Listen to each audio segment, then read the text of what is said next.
할렐루야. 오늘 성령의 신비라는 책을 여러분들에게 읽어 드리기 위해서 녹음을 시작하게 되었습니다. 이 책 성령의 신비라는 책은 A.W. 토저 목사님께서 저자이신데요. 우리에게 성령을 깊이 있게 설명하고 있기 때문에 저는 이 책을 우리 구역공과 교재로 선택하게 되었습니다. 잠시 저희 안내 말씀을 읽어 드릴게요. 지금은 성령의 시대라고 말할 수 있습니다. 그러나 안타깝게도 이 시대의 교회들은 성경이 이미 증거했고 초대교회 이후에 놀랍게 역사하셨던 성령에 관한 가르침과 그 유산을 잘 이어받지 못한 것 같습니다. 그 결과 교회들은 복음적인 교회라 말하면서도 성령에 관한 이해가 부족하기에 성령의 부어주심 즉 성령 세례를 간구하지 않고 성령으로 충만함을 경험하지 못함으로써 성령의 임재가 없는 형식적이고 거의 종교적인 수준으로 살아가고 있지 않나 생각합니다. 여러분이 잘 읽어보시면 알겠지만 이 책은 성령에 관한 것에 대해서 무지한 우리에게 기본적으로 성령에 관한 깊은 지식을 제공하고 성령의 임재와 역사를 통해 우리가 거룩한 삶을 살아갈 수 있도록 우리를 도전하고 있기에 너무나 중요하고 훌륭한 책이라 믿어 의심치 않습니다. 그래서 저는 이 책을 한글로 번역하였고 일부 내용이 혼동될 수 있는 부분들은 여러분의 이해를 위해 비글 안에 부연 설명을 하였습니다. 그래서 여러분께 나누어 드리니 꼭 여러 번 읽으시고 수호하셔서 신앙생활에 적용하시길 우리 주 예수 그리스도의 이름으로 축원합니다. 아멘. 여기 보시면 영어 원본은 이 한글 번역본의 마지막에 놓여 있으니 참고하시기 바랍니다. 이런 멘트가 있고요. 자, 그러면 목차를 보겠습니다. 이 책이 어떻게 구성되어 있는지. 1장 성령은 누구신가? 2장 아버지의 약속, 바로 성령님을 가리키고 계시죠. 3장 성령은 어떤 변화를 가져오나요? 성령을 받게 되면, 성령의 기름 부음, 성령세를 받게 되면 어떤 변화가 우리에게 나타나는지 설명하고 있습니다. 4번 오순절의 지속적인 요소. 오순절에 경험했던 그 외적인 그 표적들이 있는데 지금도 그것들이 여전히 나타나고 있는가? 핵심적인 오순절의 요소는 무엇인가를 설명하고 있습니다. 5장 노아의 방주의 비둘기. 참으로 5장은 우리에게 귀한 성령의 특성에 대해서 설명하고 있는데요. 너무나 기막힌 설명이기 때문에 여러분들은 깜짝 놀라실 거라 생각합니다. 6장 성령으로 충만함을 받는 방법. 7장 성령과 일치하게 걷기. 8장 성령의 영역. 9장 성령의 은사들. 마지막으로 10장 성령을 위해 하나님께 구걸하지 말라. 이렇게 되어 있고요. 그 이후에 맺는 말이 있고 학습 가이드가 있는데 학습 가이드를 통해서 우리가 구역 공과를 진행하고자 합니다. 여러 가지 질문들을 통해서 그 내용을 더 자세히 상고하고 이해할 수 있도록 우리를 인도해 줍니다. 마지막으로 믿는 기도가 있습니다. 자, 그러면 본격적으로 이 책을 여러분들에게 읽어 드릴 때 함께 읽어 주시면 좋겠습니다. 1장 성령은 누구입니까? 내가 스피릿 즉 영과 고스트 신이라는 단어를 같은 의미로 사용한다는 것을 여러분이 알 것입니다. 그것들은 정확하고 정밀하게 같은 것을 의미합니다. 우리의 영어 단어 고스트는 고대 앵글로 색슨 단어 게스트에서 유래되었으며 스피릿 즉 영을 의미합니다. 홀리 고스트 성신이라는 문구는 고대 엘리자베스 시대와 엘리자베스 시대 이전 영어인 홀리 게스트 성령에서 유래되었습니다. 그러므로 그것은 어떤 차이를 만들지 않습니다. 즉 나는 같은 것을 의미한다고 말합니다. 약 100년 전에 우리나라의 신학적 자유주의자들이 큰 실수를 저질렀다는 사실을 상기시키는 것부터 시작하겠습니다. 그 실수는 그들이 예수님의 신성에 대해 전혀 말하지 않았거나 그것을 떠나 설명했습니다. 그리고 교회에 대한 그분의 주권을 언급하는 것을 무시했습니다. 이것은 어리석고 위험한 실수였으며 그것은 수천 명의 사람들의 내면의 눈을 멀게 하였고 더 많은 사람들에게 영적인 부패와 죽음을 가져왔습니다. 성경을 믿는 사람인 저와 여러분과 같은 복음 기독교인들로 구성된 그 복음주의 이벤저리컬 처치도 그의 버금가는 큰 실수를 저질렀습니다. 즉 복음주의 교회도 자유주의자들 못지않은 큰 실수를 범했다는 그런 멘트이죠. 그 실수는 성령의 신성을 무시하거나 부인하는 형태를 취했습니다. 나는 그것을 수정할 필요가 있습니다. 왜냐하면 어떤 복음주의자가 지금까지 성령의 신성을 부인했는지 아니했는지를 의심하기 때문입니다. 즉 지금도 교리적으로라기보다는 즉 이론적으로 성령의 신성을 부인하기보다는 실질적으로 신앙생활 가운데 삶 가운데 성령의 신성을 무시하는 사람들이기 때문에 자신은 그 진리를 선포할 수밖에 없다는 말입니다. 그러나 우리는 확실히 그분 즉 성령과 교회 안에서 그분의 주권을 무시합니다.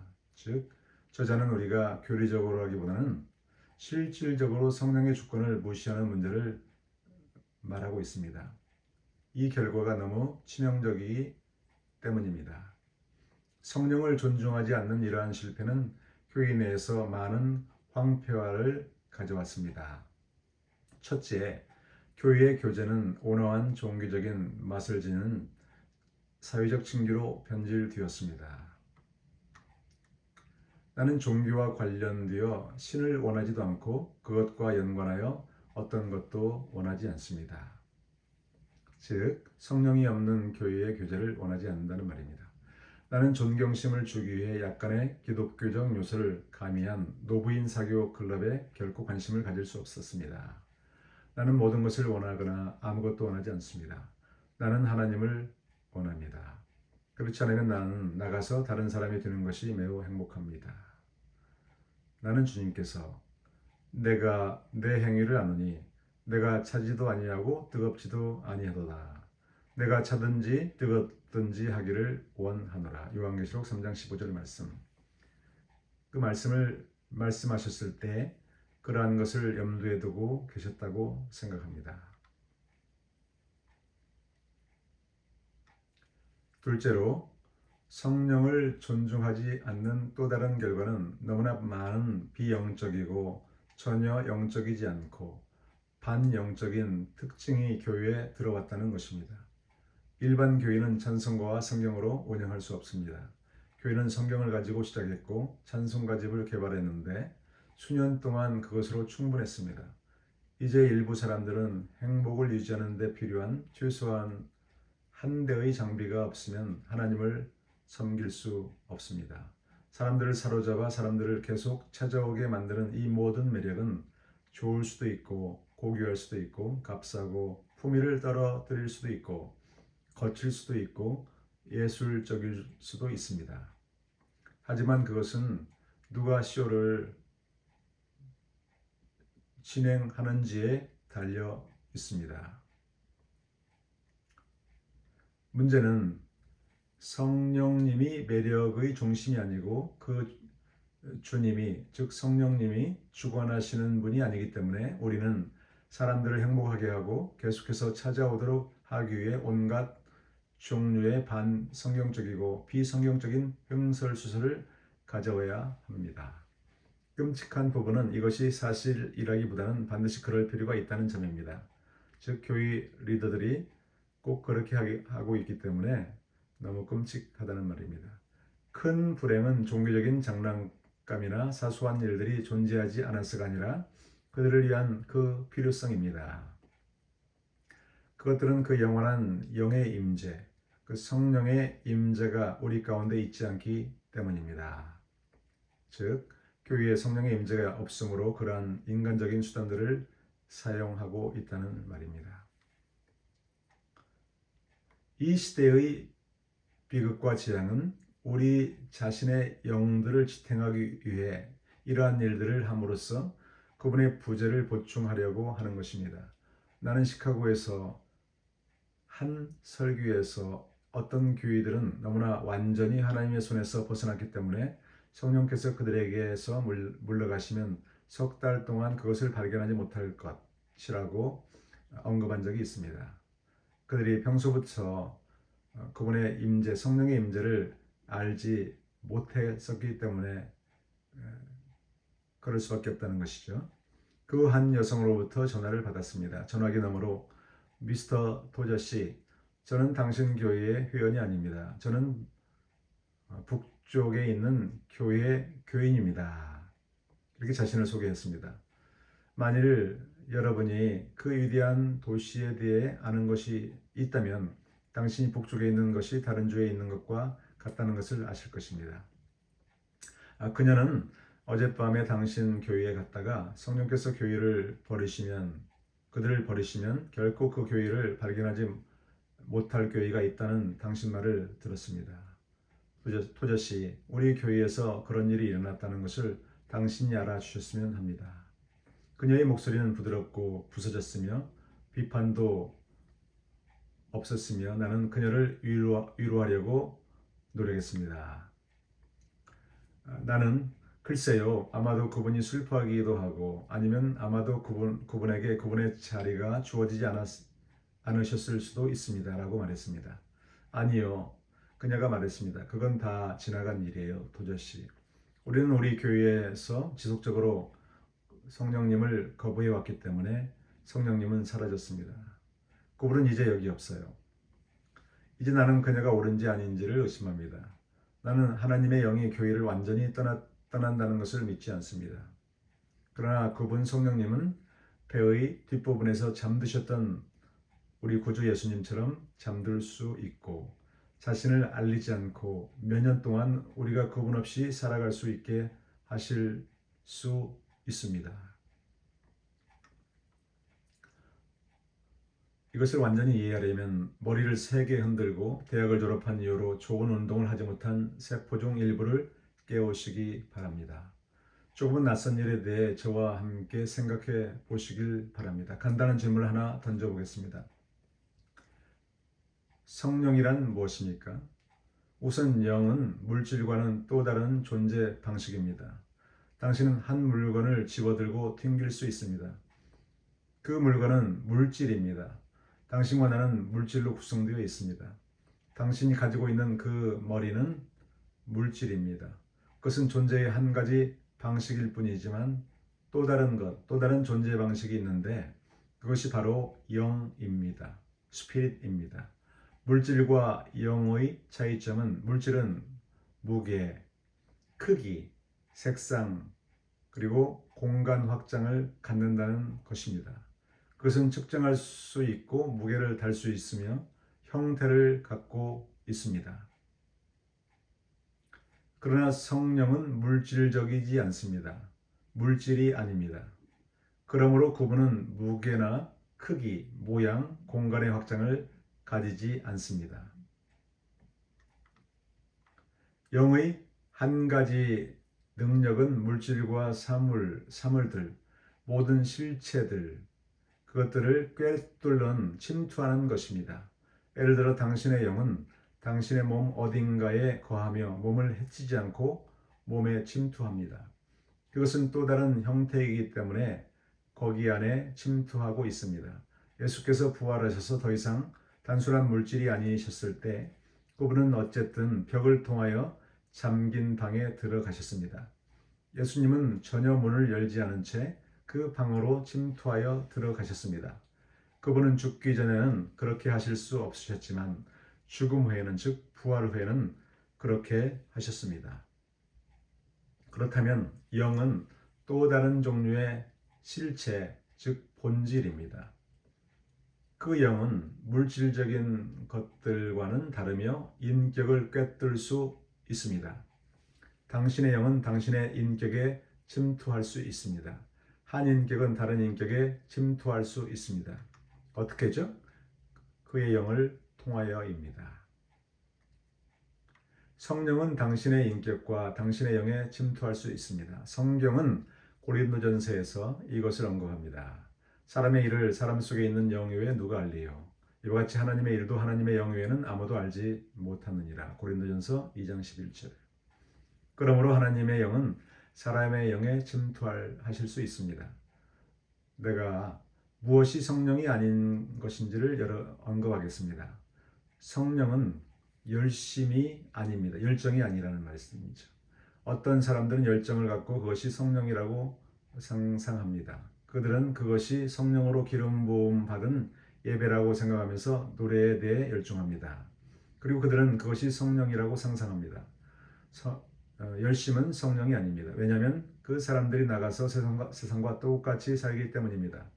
성령께서는 결코 사람에게 들어가셔서 그를 세상과 같이 살게 하시지 않습니다. 즉, 어떤 사람이 세상적으로 산다면 그것은 성령이 그 사람 안에서 하는 일이 결코 아니라는 말입니다. 성령님은 거룩하신 분이시기 때문입니다. 당신은 그것을 확신할 수 있습니다.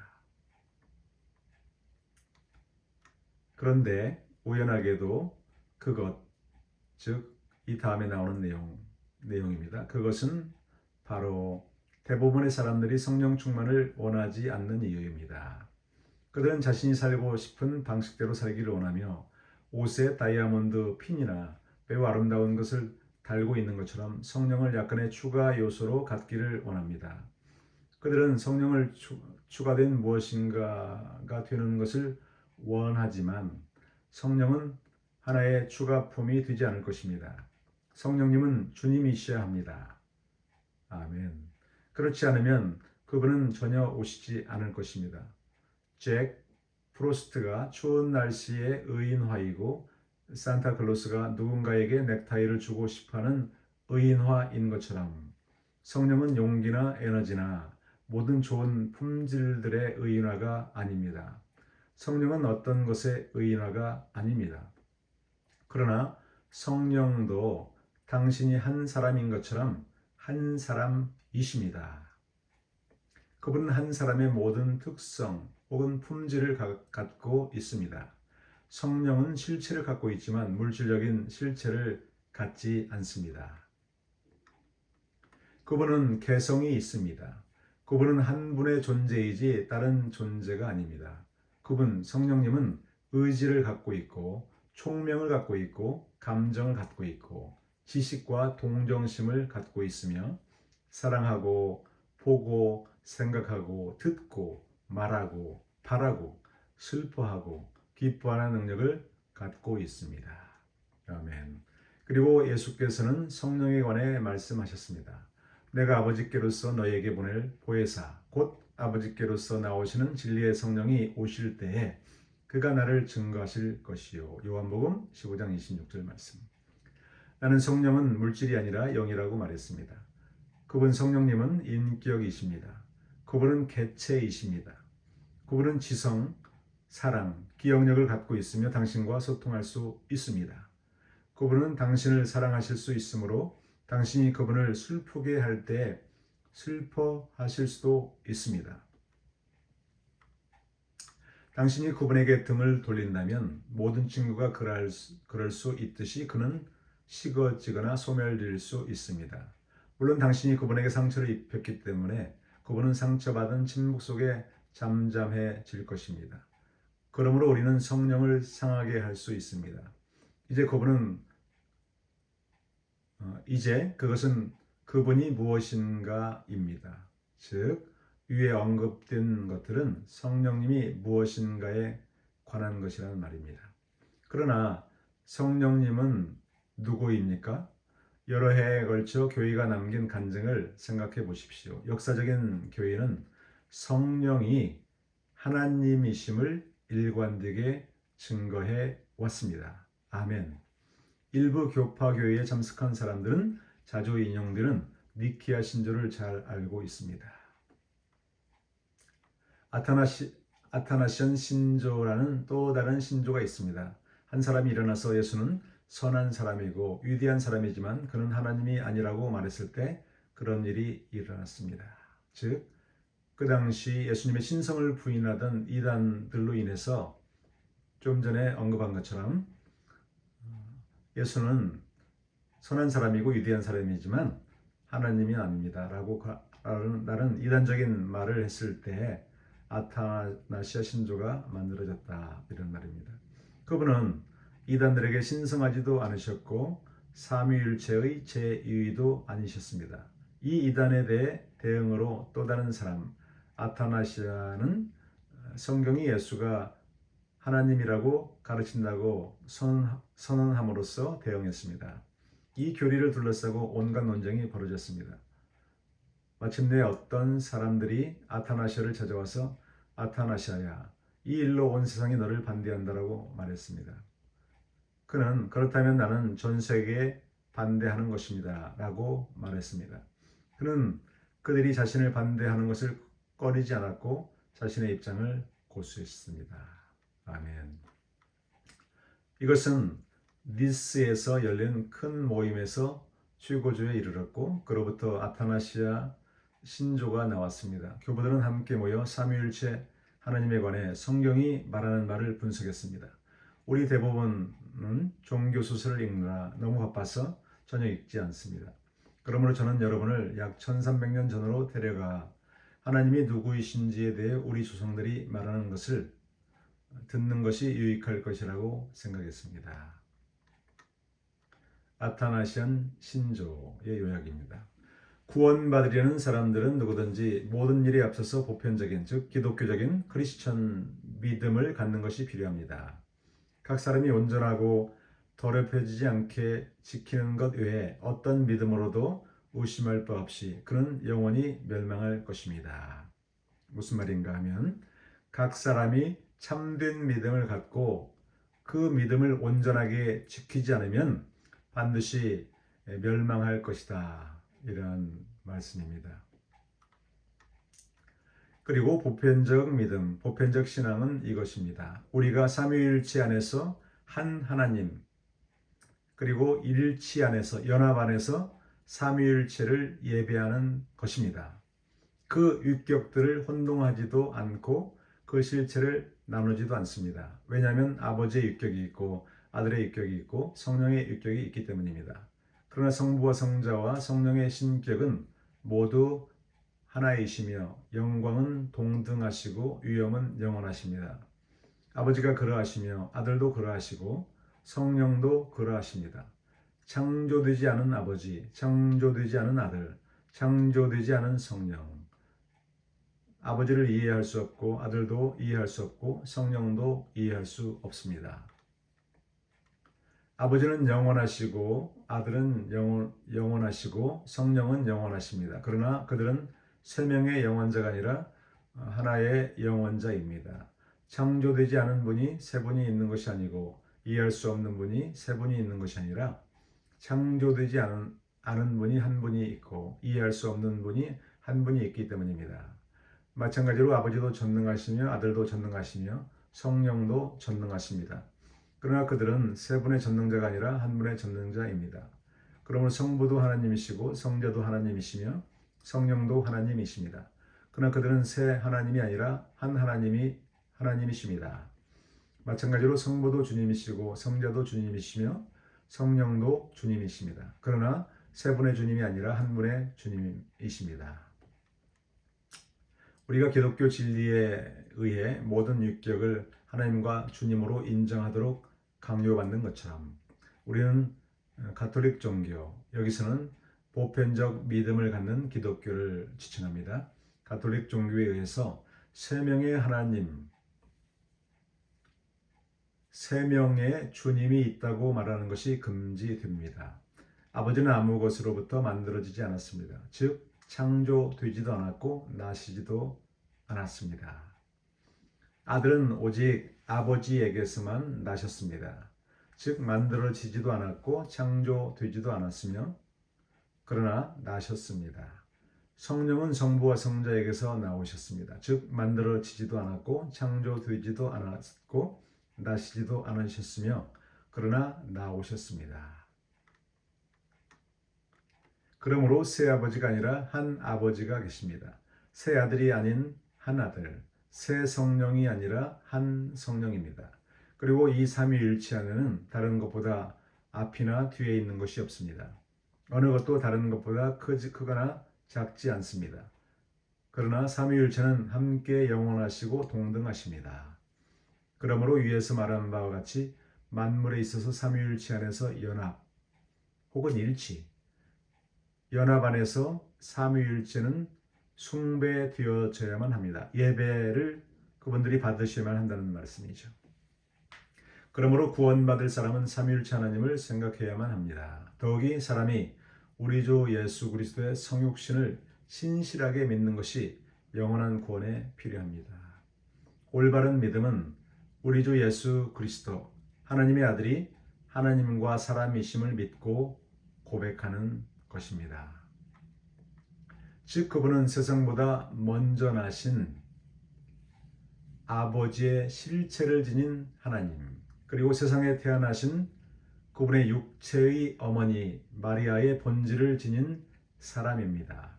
그분 예수님은 이성적인 혼과 인간의 육체가 그 속에 살아있는 완전한 하나님이자 완전한 사람입니다.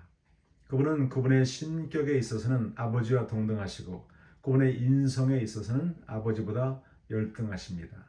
그분은 하나님이시고 사람이시지만 그분은 둘이 아니요 한 명의 그리스도이십니다.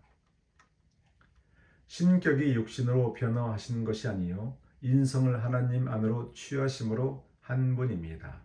모두 함께 하나입니다. 실체의 혼동이 아니라 사람의 연합에 의해서 그렇게 되었습니다. 이성적인 혼과 육체가 한 사람인 것처럼 하나님과 사람도 한 명의 그리스도이십니다. 우리의 구원을 위해 고난을 받으신 분, 그분은 지옥에 내려갔다가 사흘 만에 죽은 자 가운데서 다시 살아나셨습니다. 그분은 하늘로 올라가셨습니다. 그분은 전능하신 하나님 아버지 우편에 앉아 계십니다. 거기서부터 산자와 죽은 자를 심판하러 오실 것입니다. 그분이 오실 때에는 모든 사람이 육체로 다시 일어나 자기 행위들을 셈하게 될 것입니다. 직고하게 될 것입니다. 선을 행해왔던 사람들은 영원한 생명 안으로 들어갈 것입니다. 악을 행해왔던 자들은 영원한 불 안으로 들어갈 것입니다. 요한복음 5장 29절 참조 바랍니다. 이것이 보편적 믿음입니다. 즉 사람이 충성스럽게 그리고 확고하게 믿지 아니하면 그는 구원받을 수 없습니다. 나는 그와 같은 일, 즉 우리의 구원을 위해서 보편적인 삼위일체 하나님의 신앙을 가지고 삶을 살아야만 한다는 그 일이 당신에게 어떤 영향을 미칠지 모르겠지만 그것은 내 영혼의 닭고기 저녁 식사와도 같습니다. 즉 그것이 자기에게는 너무 자연스러운 일로 받아들여졌다라는 말씀입니다. 이것을 아는 것은 오랜 세월 동안 내려왔으며 이것은 우리 조상들이 믿었던 것입니다. 그 그리스도인 무리가 모여서 이런 종류의 일을 선포했을 때 어떤 사람들은 그들의 혀들이 뽑혔고 어떤 사람들은 그들의 귀들이 타버렸고 어떤 사람들은 그들의 팔들이 찢겼고 어떤 사람은 한 다리 모두를 잃었습니다. 즉 그들이 그 진리를 선포하면서 그들은 엄청난 핍박을 받게 되었다라는 말입니다. 왜냐하면 그들이 이 일, 즉 예수님이 하나님 아버지께 영광을 돌리기 위한 주님이시라는 것을 옹호했기 때문에 벌어진 일입니다. 로마인들은 디오클레티아누스, 칼리굴라 그리고 그들의 나머지 사람들, 즉 그 이후의 황제들의 통치 아래에서 그들을 박해했습니다. 이 사람들은 아직 죽지는 않았지만 심하게 불구가 된 순교자들이었습니다. 하나님의 옛 성도들과 그 진리를 아는 학자들이 함께 모여 이것 즉 아타나시안 신조를 쌓고 그것을 세상에 그리고 오는 세대들을 위해 전해 주었습니다. 그리고 나는 그들 때문에 무릎을 꿇고 하나님께 감사드립니다. 아멘. 역사적인 교회가 성령이 하나님이라고 말할 뿐 아니라 성경도 성령이 하나님이라고 말합니다. 교회가 그것을 말했습니다. 그러나 성경이 그것을 말하지 않는다면 나는 그것을 거부할 것입니다. 즉 교회가 말할지라도 만일 성경이 그것을 말하지 않으면 그것은 참이 될 수 없기 때문에 자기는 믿을 수 없고 거부할 수밖에 없다. 반대로 성령님이 하나님이시고 교회뿐만 아니라 성령이 하나님이시라는 걸 말씀하기 때문에 자신은 확고하게 믿고 있다. 이런 말이죠. 마치 원자폭탄이 터지는 순간부터 큰 전사가 12피트의 날개를 펴고 빛을 내며 나에게 왔다면, 그러나 만일 그가 나에게 장과 절을 줄 수 없었다면 나는 그 전사를 믿지 않을 것입니다. 나는 그것이 여기 그 책에, 성경책에 있는지 알고 싶습니다. 나는 전통주의자가 아닙니다. 누구든지 나에게 와서 이것이 전통적이라고 말합니다. 나는 이렇게 말할 것입니다. 좋아요. 만일 사실이라면 흥미롭지만 그게 사실인가요? 나에게 장과 절을 주십시오. 모든 전통은 하나님의 말씀에 분명한 증거 앞에 경의를 표해야 합니다. 내가 알고 싶은 것은 이 옛 형제들이 이 모든 말을 했을 때 그들이 그 진리를 말하고 있었느냐 하는 것입니다. 자, 성경이 말해야만 하는 것을 들어보십시오. 성경은 그분, 성령님이 하나님이라고 말하며 그분에게 하나님과 아들과 아버지에 속한 속성을 줍니다. 예를 들어 시편 139편은 이렇게 말합니다. 내가 주의 영을 떠나 어디로 갈 것입니까? 아니면 내가 당신 앞에서 어디로 도망해야 합니까? 시편 139편 7절의 말씀. 그것은 성령의 편재성, 즉 어디에도 성령님이 계신다라고 말하고 있는 것입니다. 심지어 마귀도 편재하지 않습니다. 오직 하나님만이 편재성을 주장하실 수 있습니다. 시편 기자는 편재성을 성령님께 돌렸습니다. 그런 다음 그는 욥안에서 창조할 능력을 부여받습니다. 그분은 자신의 영으로 하늘을 장식하셨습니다. 그의 손이 달아나는 뱀을 찔렀습니다. 그리고 그는 하나님의 신이 나를 지으셨고 전능자의 호흡이 나에게 생명을 주었습니다. 라고 말했습니다. 욥기서 33장 4절 말씀. 거기에서 우리는 그 전능자의 영이 나에게 생명을 주셨던 그 호흡, 그 가스트, 그 고스트, 그 신을 갖고 있습니다. 그러므로 여기서 성령은 창조주라고 불립니다. 그는 명령형, 성령이 이르시되 라고 발표하는데 오직 하나님만이 그것을 하실 수 있습니다. 다음은 세례식입니다. 나는 아버지와 아들과 성령의 이름으로 너에게 세례를 주노라. 그리고 축도가 있습니다. 그리스도의 은혜와 하나님의 사랑과 성령의 교통하심이 있을지어다. 이것은 조금 충격적일 수도 있지만 당신에게 묻고 싶습니다. 만일 하나님의 영, 성령이 하나님이 아니고 그 이하의 존재라면 만일 그분이 단지 한 사람이거나 한 천사이거나 다른 무엇이라면 만일 어떤 사람들이 말하는 것처럼 그분이 하나님이 아니셨다면 만일 내가 그분 대신에 다른 사람의 이름, 즉 예를 들어 대천사 가브리엘을 소개했다면 그것이 어떻게 들릴까요? 내가 성부와 성자와 성 바울의 이름으로 너에게 세례를 준다라고 말했다고 가정해 보십시오. 그것은 충격적이고 끔찍한 일이 아니겠습니까? 내가 성부와 성자와 동정녀 마리아의 이름으로 세례를 주노라 라고 말한다면 그것은 끔찍한 일이 아니겠습니까?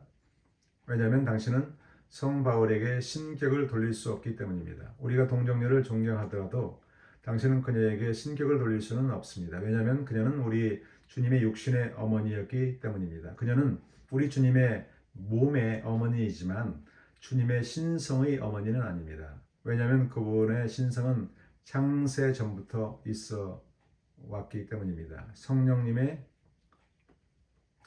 신성, 예수님의 신성은 창세 전부터 있어 왔다. 이렇게 말씀합니다. 태초에 말씀이 계시니라. 이 말씀이 하나님과 함께 계셨으니 이 말씀은 곧 하나님이시니라. 그에 의해 모든 것이 만들어졌고 그가 없이는 만들어진 것이 하나도 없느니라. 그리고 그녀가 낳은 거룩하신 주님은 그분의 어머니의 몸을 구성했던 바로 그 원자들을 만드셨습니다. 우리가 그곳에서 그녀를 소개했다고 가정해 볼까요? 아니면 그곳에서 대천사 가브리엘을 소개했다고 가정해 볼까요? 그리고 우리는 우리 주 예수 그리스도의 은혜와 하나님의 사랑과 가브리엘 대천사의 교통이라고 말할 것입니다. 모두가 문을 향해 달려갈 것입니다. 그들은 저 교회에 이단이 있어요라고 말하곤 할 것입니다. 성령이 속한 곳에 천사장이나 사람을 소개하는 것은 끔찍한 일이 될 것입니다. 결코 아닙니다. 네, 형제님. 성령은 하나님이시며 오늘 밤 여기에서 가장 중요한 것은 성령님이 임재하신다는 것입니다. 보이지 않는 하나님, 즉 성령님이 계십니다. 나는 그분을 여기로 데려올 수 없습니다. 나는 그분이 여기에 계시다는 것만 말씀드릴 수 있습니다. 그게 전부입니다. 나는 그분이 우리 가운데 계시며 알고 느끼시는 인격체로 임재하신다고 말씀드릴 수 있습니다. 그분은 내가 말하는 것에 당신이 어떻게 반응하는지 알고 있습니다.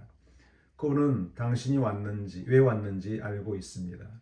그분은 당신이 통로로 나오자마자 당신이 무슨 말을 할지를 알고 있습니다. 그분은 당신이 지금 어떻게 생각하는지를 알고 있습니다. 그분은 여러분의 서는 것과 앉는 것을 아시고 멀리서도 당신의 생각을 이해하십니다. 그리고 당신은 그분으로부터 숨을 수 없습니다. 그분 성령님은 우리 가운데 계십니다. 내가 또 다른 보혜사를 너희에게 보내리니 그가 너희와 함께 계시리라. 그러므로 그분은 여기 우리 가운데 계십니다. 우리는 그리스도인으로서 그분을 만납니다. 그리고 우리 모임 가운데 눈에 보이지 않는 존재, 즉 성령님이 있습니다. 우리는 그분을 볼 수 없지만 그분이 임재하신다는 것을 압니다. 아멘. 그분 성령님은 아버지와 아들로부터 분리될 수 없습니다. 게다가 그분은 모든 하나님이시며 하나님의 모든 권리들을 행사하시며 모든 예배와 모든 사랑과 모든 순종을 받으시기에 합당하십니다. 그분이 바로 성령님이십니다. 그리고 여기에 성령에 관해 아름다운 일이 있습니다. 즉 성령님이 예수님의 영이 됨으로써 당신은 그 성령님이 예수님과 똑같다는 것을 알게 될 것입니다. 많은 사람들이 성령으로 충만함을 받는다고 주장하면서 성령과 다른 방식으로 행동하는 사람들에 의해 두려움을 당해 왔습니다. 어떤 사람들은 그들이 성령으로 충만하게 될 때 매우 엄하고 가혹하며 욕설을 한다고 말합니다.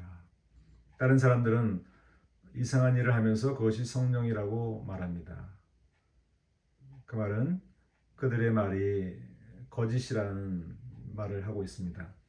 예수님이 아버지와 꼭 같으시듯이 성령님도 예수님과 꼭 똑같습니다. 예수께서는 나를 본 자는 아버지를 본 것이라고 말씀하셨습니다. 내가 또 다른 보혜사를 너에게 보내리니 그가 내 것들을 가져다가 너에게 보이리라. 요한복음 16장 14절 말씀. 즉 예수님은 그가 나를 너에게 보이시리라고 말씀하고 계십니다. 성령님은 아기들을 어떻게 생각하시나요? 그러면 예수께서는 아기들에 대해 어떻게 생각하셨나요? 그분은 아버지께서 하셨던 일과 똑같이 아기들을 생각하셨습니다. 그리고 그 아들, 즉 예수님이 한 아기를 자기 팔에 안고 그의 작은 머리에 자기 손을 얹고 하나님이 너를 축복한다. God bless you 라고 말씀하셨기 때문에 그 하나님 아버지는 아기들을 놀랍도록 좋게 생각하셨을 것입니다. 아마도 신학자들은 그분이 왜 그렇게 하셨는지 모르지만 나는 안다고 생각합니다. 이 세상에서 어린 아기의 머리 꼭대기보다 더 달콤하고 부드러운 것은 없습니다. 예수님은 그 작고 연약한 머리에 손을 얹고 아버지의 이름으로 축복하셨습니다. 성령은 예수님의 영이십니다. 그러면 그 영, 성령은 아기에 대해 어떻게 생각합니까? 성령은 예수님께서 하신 일과 똑같은 방식으로 아기를 생각합니다. 성령은 아픈 사람에게 대해 어떻게 생각합니까? 그러면 예수께서는 아픈 사람들에 대해 어떻게 생각하셨습니까? 성령께서는 죄 많은 사람들을 어떻게 생각하십니까? 예수께서는 가늠하다가 잡혀온 여자를 어떻게 생각하셨나요? 성령께서는 예수님께서 모든 것에 대해 느끼시는 것과 똑같은 느낌을 가지십니다. 그분 즉 성령님은 예수님의 영이시며 예수님의 행하시는 방식과 똑같은 방식으로 행하십니다. 아멘. 우리 주 그리스도 예수께서 우리 교회의 통로를 거닐고 우리가 여기 계신 그분을 생각할 수 있다면 어떤 사람도 그분으로부터 도망치지 않을 것입니다. 아무도 그렇게 하지 않을 것입니다. 어머니들이 아기를 데리고 왔고 아픈 사람들이 왔고 지친 사람들이 왔고 피곤한 사람들이 왔고 쫓겨난 사람들이 왔습니다. 모두가 왔습니다. 왜냐하면 그분은 지금까지 살았던 사람 중 가장 매력적인 사람이었기 때문입니다. 아멘. 심지어 제1차 세계대전과 제2차 세계대전을 일으켰고 나치의 기초를 놓은 허무주의적인 늙은 독일 철학자 프레드릭 니체도 마찬가지였습니다. 그 늙은 거룩하지 않은 사람은 나는 예수님을 사랑하지만 그 사람 바울을 미워해요 라고 말했습니다. 그는 바울을 취할 수 없었지만 예수님을 사랑했습니다. 당신은 인격적으로 예수님에 대해 크게 반대하는 사람을 찾을 수 없을 것입니다. 왜냐하면 예수님은 지금까지 온 세상에 사셨던 가장 매력적이고 가장 사랑이 많고 가장 친절하고 가장 부드럽고 가장 아름다운 인물이셨기 때문입니다. 아멘. 그리고 당신은 그 예수님이 무엇이셨는지를 아시나요? 그분은 성령님을 보여주고 있었습니다. 그것은 성령님이 있는 방식입니다. 즉 성령님이 예수님과 똑같다는 말입니다. 성령님은 친절하십니다. 우리는 그분을 친절하지 않은 무엇인가로 만들려고 노력하지만 그분은 친절하십니다.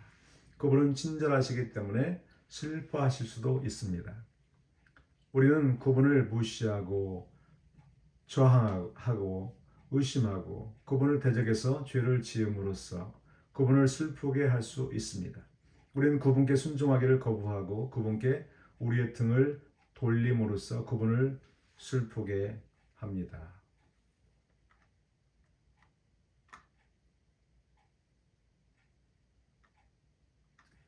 슬픔이 있기 전에 먼저 사랑이 존재한다는 것이 분명하다는 점을 명심하십시오. 사랑하기 때문에 애통도 한다는 말입니다. 예를 들어 보겠습니다. 당신에게 17살 난 아들이 있는데 그 아들이 나빠지기 시작했는데 모든 일을 자기 손으로 해결하고 싶었던 나이가 되었다고 가정해 보십시오. 그가 당신이 모르는 어떤 소년, 즉 도시의 다른 지역에서 온 낯선 소년과 합류하여 문제에 빠졌다고 가정해 보십시오. 당신은 경찰서로 불려갔고 거기는 당신의 아들과 한 번도 본 적이 없는 다른 소년이 수갑들을 차고 앉아 있었습니다. 당신은 그것에 대해 어떻게 느낄지 알고 있습니다. 당신은 다른 소년에 대해 안타까워할 것입니다. 그러나 당신은 그를 알지 못했습니다. 그러나 당신 자신의 아들과 함께 당신의 슬픔은 칼처럼 당신의 마음을 찌를 것입니다. 왜냐하면 오직 사랑만이 슬퍼할 수 있기 때문입니다. 만약 그 두 소년이 감옥에 가게 되었다면 당신은 당신이 모르는 소년을 불쌍히 여기겠지만 당신이 아는 그 소년, 즉 아들에 대해서는 슬퍼할 것입니다. 어머니는 사랑하기 때문에 슬퍼할 수 있습니다. 당신이 사랑하지 않으면 당신은 슬퍼할 수 없습니다. 그러므로 성경에 하나님의 성령을 근심하게 하지 말라고 하신 것은 그분, 즉 성령님이 우리를 너무 사랑하셔서 우리가 하나님을 모욕할 때 그분이 근심하신다는 것을 말씀합니다. 우리가 그분을 무시하면 그분은 슬퍼하십니다. 우리가 그분을 대적하면 그분은 슬퍼하십니다. 우리가 그분을 의심할 때 그분은 슬퍼하십니다. 마찬가지로 우리는 순종하고 믿음으로써 그분을 기쁘시게 할 수 있습니다. 우리가 그분을 성령님을 기쁘시게 할 때 그분은 마치 기뻐하는 아버지가 응답하시는 것처럼 기뻐하는 어머니가 응답하시는 것처럼 우리에게 응답하십니다. 그분은 기뻐하시고 그분은 우리를 사랑하시기 때문에 우리에게 응답하실 것입니다. 만약 우리가 그들을 수용할 곳이 없을 때까지, 교인들을 수용할 수 없을 때까지 우리의 출석을 늘렸다면, 교인들이 너무 많아져서 수용할 곳이 없게 되었다면, 그런 말이죠. 만일 우리가 우리에게 주어진 만불이나 2만불을 갖고 있었다면, 만일 우리가 사람들이 성령 없이 원하고 사랑하고 가치 있게 여기는 어떤 것을 가졌다면, 당신은 아무것도 가지고 있지 않을 수도 있습니다. 무슨 말인가 하면, 아무리 좋은 것을 가지고 있더라도, 아무리 교인들이 많이 출석한다 할지라도 성령님이 우리에게 없다면 아무것도 아니라는 말입니다. 여호와의 말씀이 스룹바벨에게 이르노니 힘으로 되지 아니하며 능력으로 되지 아니하고 오직 나의 영으로 되느니라. 만군의 여호와의 말이니라. 스가랴서 4장 6절의 말씀. 사람의 웅변으로나 좋은 음악으로나 좋은 설교로 되지 않습니다. 하나님이 그분의 강력한 일을 행하시는 것은 성령에 의해서입니다. 우리는 하나님 외에는 아무것도 갖지 않게 될 날이 올 것이기 때문에 우리 자신을 하나님께 다시 맡기는 것, 즉 우리 자신을 하나님께 던지는 것이 좋습니다. 성령은 무엇입니까? 성령은 누구입니까? 성령이 누구인지 우리가 어떻게 알 수 있습니까? 우리는 성경에 의해 압니다. 우리는 교보들이 성경이 말했던 것을 알았기 때문에 압니다. 성령이 정서적으로 우리 가운데 계시지 않는다면, 그분이 의식적으로 우리 가운데 계시지 않는다면 그분은 다른 곳에 계시는 편이 나을 것입니다. 즉 우리가 성령님이 우리 가운데 그렇게 실제적으로 계시는 것을 꼭 우리가 체험하지 못한다면 성령님이 차라리 우리 중에 안 계시는 것이 훨씬 나을 것이라, 이런 말입니다. 성령님 없이 한 교회를 운영하는 것은 가능하지만 그것은 참으로 끔찍한 일입니다. 당신은 교회를 조직합니다. 당신은 하나의 의사의 한 명의 목사님, 성가대 여성구제회, 그리고 주일학교를 조직하고, 그리고 당신은 모든 것이 조직되게 합니다. 나는 조직을 믿습니다. 나는 그것에 반대하지 않습니다. 나는 그것을 찬성합니다. 당신은 조직되게 하고 목사로 하여금 크랭크를 돌리게 하고, 그것이 그것에 있어야만 할 전부입니다. 성령은 떠날 수 있고 목사는 계속해서 크랭크를 돌릴 수 있고, 아무도 5년 동안 성령을 발견하지 않습니다. 즉 교회가 평소부터 성령의 임재를 알지 못했기 때문에 만일 성령이 교회를 떠나신다 해도 그 교회는 그것을 분간하지 못한다는 말입니다. 그리스도의 교회에 얼마나 끔찍한 비극입니까? 그러나 우리는 그러한 방법으로 성령을 가져서는 안 됩니다. 즉 성령이 분명히 계심에도 성령과 전혀 관계없이 살아가서는 안 된다는 말입니다. 이런 종류의 설교, 그 저자의 설교를 말합니다. 그 설교는 두 가지 중 하나를 할 것입니다. 거기로부터 안 좋은 반응이 있을 것이고, 또는 하나의 열성적인 추구가 있을 것입니다. 나는 후자가 이루어지도록 기도하고 있고 그것을 믿고 있습니다. 나는 우리가 지금 가진 것보다 더 나은 것들을 위해 열망하는 것이 있을 것이라 믿습니다. 오늘날 교회에 주시는 하나님의 말씀은 성령을 교회 안에서 구분에 합당한 자리로 회복시키는 것입니다. 그리고 이것은 당신의 삶에서 일어날 수 있는 가장 중요한 일입니다. 아멘. 자, 지금까지 성령의 신비라는 책 1장을 읽어드렸는데요. 또 이 내용을 잘 들으셨다면, 잘 이해하셨다면 학습 가이드 1장의 문제를 함께 풀어보기를 원합니다. 물론 구역 공과에서 이 문제를 풀어보겠지만 개인적으로 이 책을 읽고 또 상고하시고 이 문제를 개인적으로 풀으셔서 그 답변을 가지고 구역 공부에 참여해 주시길 바라는데요. 1장의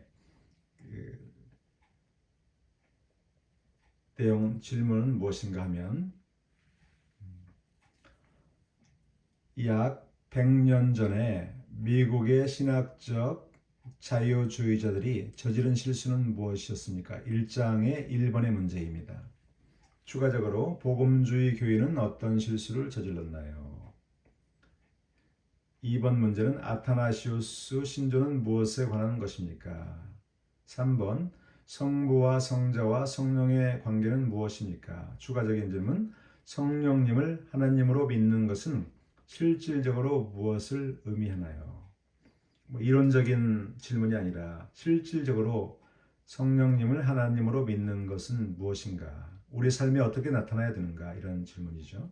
마지막 4번 질문은 성령께서는 죄 많은 사람들을 어떻게 생각하십니까? 이런 질문을 제가 나눠드렸는데요. 집에서 충분히 읽으시고 또 질문에 대해서 생각해 보시고 답변을 가지고 우리 구역 공부에 참여해 주시면 대단히 감사하겠습니다.